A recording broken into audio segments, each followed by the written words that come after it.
What's up, everyone? It's Nicoletta Alcamo here with the Baseball Banter Podcast. Today, we're going to do a deep dive about Anthony Volpe, the New York Yankees shortstop who has had one roller coaster of a season. We'll look at how we got here, what went wrong this season, and most importantly, what comes next. I myself am a huge Anthony Volpe fan, so I've been following him very closely since day one of his career and rooting for him through all the ups and downs. That being said, I'm going to give my analysis on what I think went wrong this season and where he could go from here. Anthony Volpe was the Yankees' first-round pick in 2019 and quickly rose through the system thanks to his raw tools like speed, arm strength, range, and baseball IQ. He made his MLB debut on opening day in 2023, and he had very high expectations. A native New Jersey kid, grew up a Yankee fan, and many fans already compared him to Derek Jeter right off the bat. And I'm sure Volpe himself knew that he had big shoes to fill, as he said many times that growing up, Derek Jeter was his idol. So, in Volpe's rookie year and into 2024, his glove work at shortstop stood out, and he won a Gold Glove in 2023. Now, offensively, the progress was slower. His slash line was modest, walk rate was low, the strikeouts elevated, but the hope was that the upside was still there. Now, heading into 2025, the narrative was, this is the year that he takes the big step.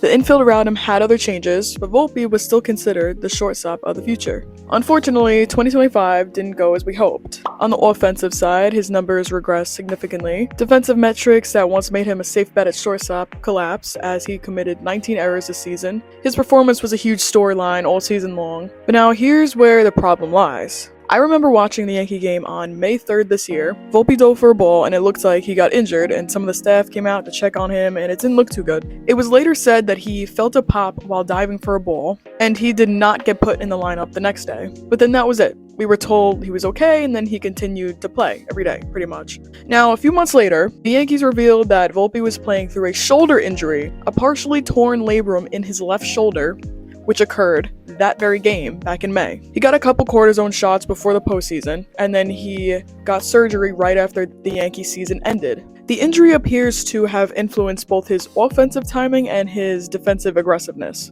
In my opinion, I definitely think this injury played a huge role in his poor performance. Brian Cashman even revealed that the injury was more severe than they thought. I personally am so disappointed and frustrated with how the New York Yankees organization handles injuries. This happened once with Anthony Rizzo with his concussion as well. These injuries get ignored for the majority of the season, and then by the time the damage is already done, then it's revealed that something was wrong. Very wrong. Now, as a huge Yankee fan, and as a huge fan of Anthony Volpe, of course I don't want to see him struggle, and I also want to see the team succeed. So I really don't see what the point was of running him out there every day while he's struggling tremendously and not helping the team out.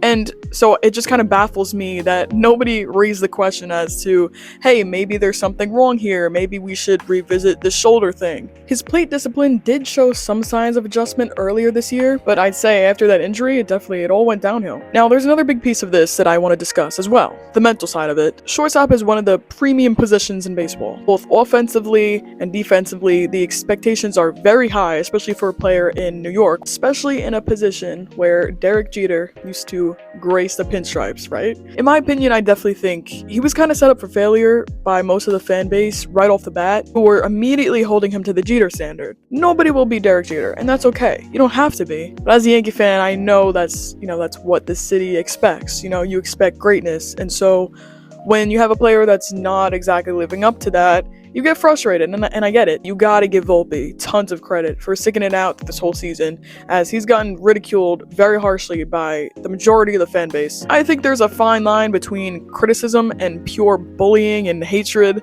which is what I've unfortunately noticed by a lot of fellow Yankee fans this season, which I think it's important for any baseball fan to remember that these athletes are human. This is what I think was a huge part of his performance too. I think it's very noticeable that he definitely gets in his head a lot. His confidence definitely took a huge tank. Like I said before, as a lifelong Yankee fan and a huge Anthony Volpe fan, it breaks my heart to see his confidence tank along with his performance. I want him to succeed and I want the team to succeed. So with that being said, where can Volpe go from here? He did undergo that surgery to repair the left shoulder labrum, which means that the start for 2026 for him will be delayed. I'm gonna predict probably May. He might start ramping it up to come back. Another thing that I've also said, even before all of this, is that Anthony Volpe definitely plays a lot better with days off here and there. I think when they ended up getting Jose Caballero in the middle of the season and giving Volpe more rest days, I really think he benefited from that, and he can benefit from that going forward, especially after he comes back from the injury. Obviously, they're going to want to,